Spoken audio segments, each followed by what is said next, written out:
মোৰ কোনো জাতি নাই, মোৰ কোনো ধৰ্ম নাই, মোৰ কোনো ভগৱান নাই। মই মুক্ত, মই কাঞ্চনজঙ্ঘা। দেৰগাঁও অৱস্থিত কুমাৰগাঁওবাসী ৰাইজে সমন্বয়ৰ নিদৰ্শন দেখুৱাই সকলো ৰাইজ একত্ৰিত হৈ ধৰ্মনিৰপেক্ষভাৱে আজি জুবিনদাৰ আদ্যশ্ৰাদ্ধ কাম সম্পন্ন কৰে। সকলো ৰাইজ একেলগে মিলি হিন্দু মুছলমান সকলোৱে একত্ৰিত হৈ সমন্বয়ৰ নিদৰ্শন দেখুৱাই এয়া কাম কৰি আছে। এয়া অসমীয়া নিয়ম অনুসাৰে শ্ৰাদ্ধৰ কাম চলি আছে। সকলো ৰাইজে মিলি শ্ৰাদ্ধৰ কাম কৰি আছে। লগতে যাতে জুবিনদাক সদায় মনত ৰাখিব পাৰি, সদায় যাতে জুবিনদাক তেওঁলোকৰ মাজত জীয়াই ৰাখিব পাৰে, সেইবাবে জুবিনদাই যিদৰে কৈছিলে যে এজোপাকৈ নাহৰ গছ যদি ঘৰৰ আগফালে লগোৱা হয় তেতিয়াহ'লে মই থকা যেন লাগিব। তো সেই কথা চিন্তা কৰি গাঁৱৰ ৰাইজে এয়া একোজোপাকৈ নাহৰ পুলি লগোৱা চেষ্টা কৰিছে। নাহৰ পুলি লগাই আছে, আপোনালোকে দেখা পাইছে নাহৰ পুলি লগাই আছে গাঁৱৰ ৰাইজে গাঁৱৰ নামঘৰত, যাতে জুবিনদাক সদায় তেওঁলোকৰ মাজত জীয়াই ৰাখিব পাৰে, সদায় মনত পেলাব পাৰে যে জুবিনদা তেওঁলোকৰ মাজত আছে। সেই চিন্তা কৰি পেলাই তেওঁলোকে একোজোপাকৈ নাহৰ পুলি লগোৱা আৰম্ভ কৰিছে। লগতে এয়া জুবিনদাৰ প্ৰতিচ্ছবিৰ সন্মুখত ৰৈ শ্ৰদ্ধাঞ্জলি জনাইছে গাঁৱৰ ৰাইজে। শ্ৰদ্ধাঞ্জলি জনাই সেৱা প্ৰাৰ্থনা জনাইছে যাতে জুবিনদাৰ আত্মাই শান্তি পায়, সদ্গতি পায়, তাৰ কামনা কৰি ঈশ্বৰৰ ওচৰত প্ৰাৰ্থনা জনাই সেৱা আগবঢ়াইছে। আৰু এয়া গাঁৱৰ ৰাইজে মিলি প্ৰাৰ্থনা কৰিছে। অকণ প্ৰাৰ্থনাৰ দৃশ্য দেখুৱাওঁ আপোনালোকক।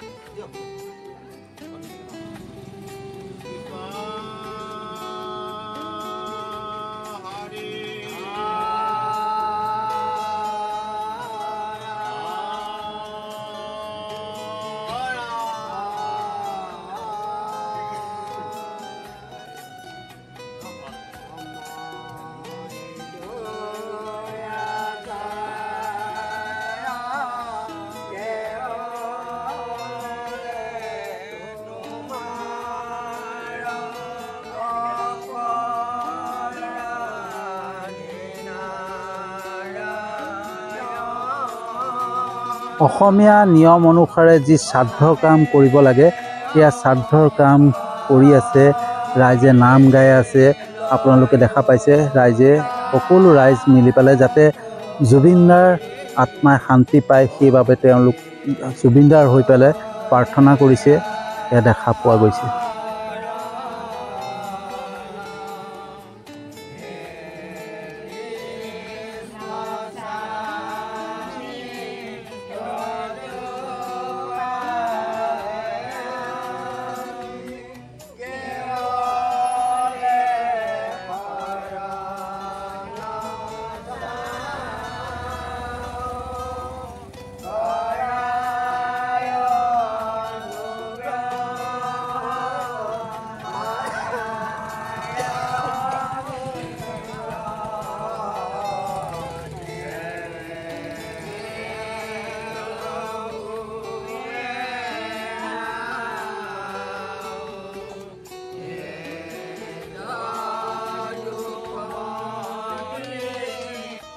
আজিৰ পৃথিৱীত সময় অভাৱ, কাৰো হাততে সময় নাই, সকলো ব্যস্ততাৰ মাজত থাকে।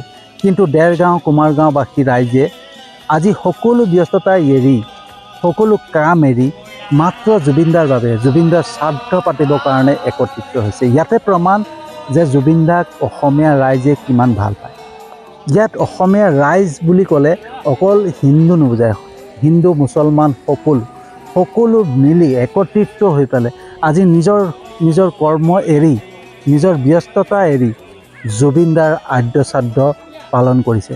কিমান ভাল পায়, কিমান এজন মহান ব্যক্তি আছিলে জুবিনদা। সকলোৰে অন্তৰ জয় কৰি পেলাই এই সংসাৰ এৰি গুচি গ'ল।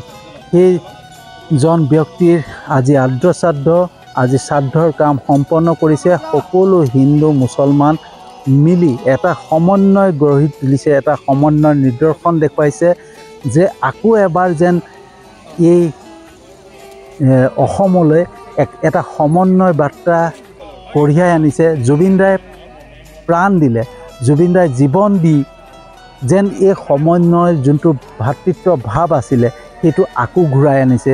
আকৌ যেন আমাৰ মাজলৈ সমন্বয় ভাতৃত্ববোধ ঘূৰাই আনিছে তাৰে প্ৰমাণ বন্ধুসকল এয়া দেখা পাইছে। সকলো হিন্দু মুছলমান একত্ৰিত হৈ সকলোৱে জুবিনদাৰ প্ৰতিচ্ছবিৰ আগত দোৱা কৰিছে, প্ৰাৰ্থনা কৰিছে, নিজৰ নিজৰ নিয়ম মতে যেনেকৈ যোনে মানে কোনোবাই প্ৰাৰ্থনা কৰে, কোনোবাই দোৱা কৰে, তেনেকেই কাম কৰিছে। চব জুবিন দাই আচলতে নিজক প্ৰাণ ত্যাগ দি সকলোকে একত্ৰিত কৰি পেলালে।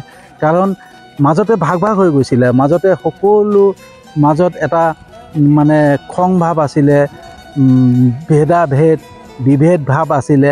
কিন্তু আজি এটা সুন্দৰ দৃশ্য দেখিব পোৱা গৈছে যে সকলো একেলগে মিলি, হিন্দু মুছলমান সকলো একেলগে মিলি জুবিনদাৰ ফটোৰ সন্মুখত জুবিনদাৰ শান্তিৰ বাবে প্ৰাৰ্থনা কৰিছে ভগৱানৰ ওচৰত, আল্লাহৰ ওচৰত। ইয়াতকৈ আৰু কিবা লাগেনে? আচৰিত এটা দৃশ্য। এনেকুৱা দৃশ্য যে দেখা পাম মই ভবাই নাছিলোঁ। কাৰণ যিটো পৰিস্থিতি আহিছিলে, হিন্দু মুছলমান ইটোৰ প্ৰতি ইটোৰ হিংসা, ইটোৰ প্ৰতি ইটো গালি গালাজ, সেইখিনি যেন সকলো শেষ হৈ গ'ল। জুবিন দাই যেন সকলো লৈ গুচি গ'ল আৰু জুবিন দাই সকলোকে সমন্বয়ৰ এটা দিশ দেখুৱাই থৈ গ'ল।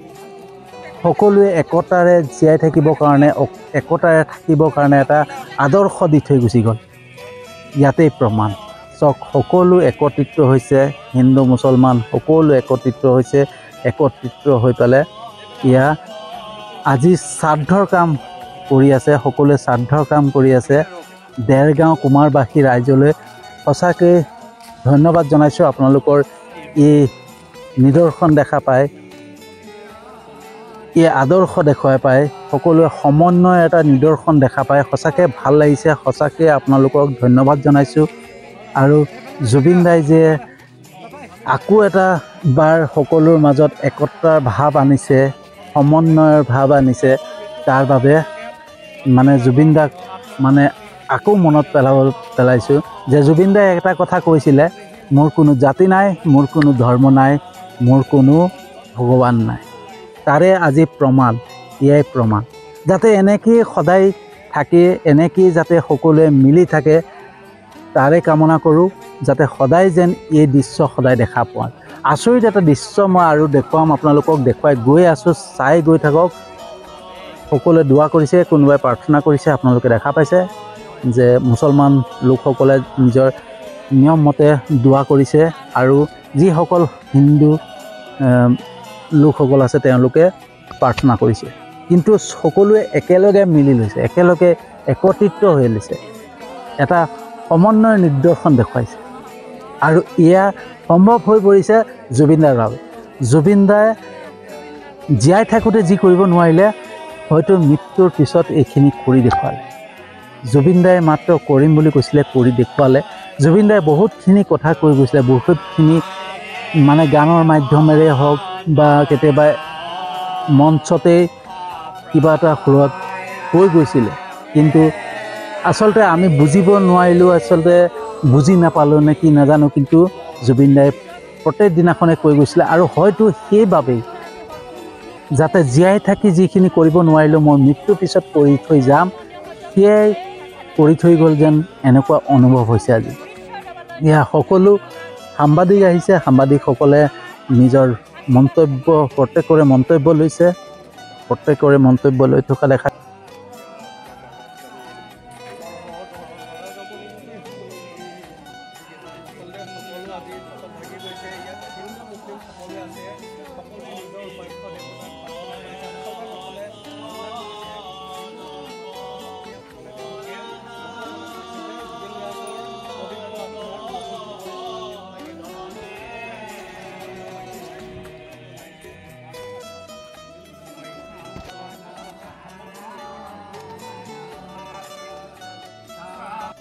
জুবিনদা সদায় অমৰ হৈ ৰওঁ। জুবিনদা মৃত্যু হোৱা নাই, জুবিনদাৰ শৰীৰটোহে মৃত্যু হৈছে। জুবিনদা সদায় আমাৰ মাজত জীয়াই থাকিব, তেওঁ গানবোৰকে আমাক জীয়াই ৰাখিব। তেওঁৰ প্ৰতিটো স্মৃতি আমাক আৱেগিক কৰি ৰাখিব সদায়। আৰু মই ভাবোঁ জুবিনদাৰ এই দিনটো অসমবাসী বিশ্ববাসীয়ে সদায় পালন কৰি পাহৰি নাযাওক তাৰে কামনা কৰি জুবিন গাৰ্গে যিহেতু কৈছিলে মোৰ কোনো জাতি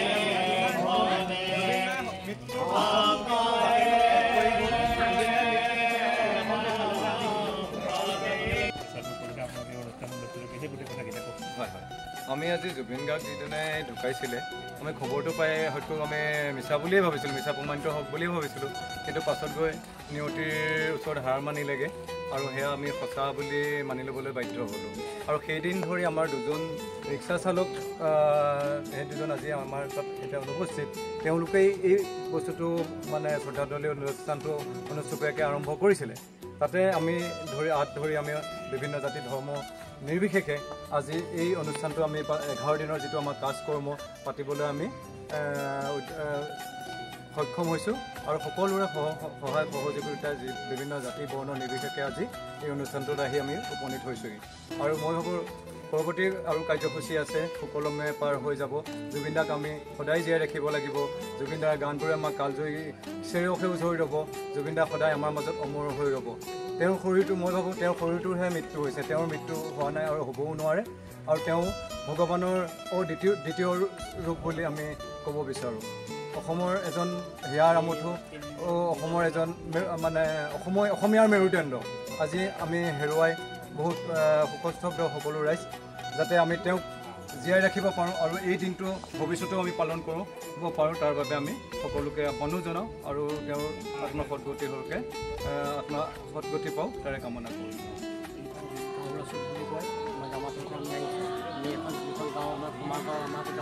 গাঁও আহি গাঁও কোনখন আমি সকলোৱে ভাই ককাই নিচিনা আমি থাকোঁ। আজি যি আমি বিভিন্ন যি আমি স্বাৰ্থৰ কাৰণে আমি আজি আছোঁ, সেই স্বাৰ্থত আপোনাৰ যি আপোনাৰ হাল্লাই শান্তি দান কৰক আৰু তেওঁ যেনেকৈ মিলা প্ৰীতিৰে বিচাৰিছিলে সকলোৱে যাতে আমি সকলোৱে মিলা প্ৰীতিৰে থাকিব পাৰোঁ। ঘৰ নাছিলে, তেখেতে কিন্তু পৃথিৱীৰ কোনো জাতি ধৰ্ম নাছিলে। তেখেতৰ আত্মা সস্তুতি কৰক, ভগৱানে য'তেই আছে ত'তেই ৰাখক, আল্লাই য'তেই আছে ত'তেই তেওঁ আত্মা সস্তুতি কৰক।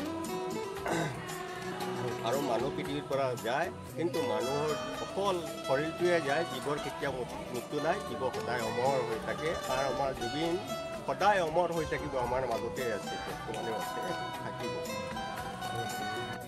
বহুত দিনৰ মূৰত এটা সুন্দৰ দৃশ্য দেখা পোৱা গৈছে যে হিন্দু মুছলমান একেলগে বহি জুবিনদাৰ শ্ৰাদ্ধৰ প্ৰসাদ গ্ৰহণ কৰিছে।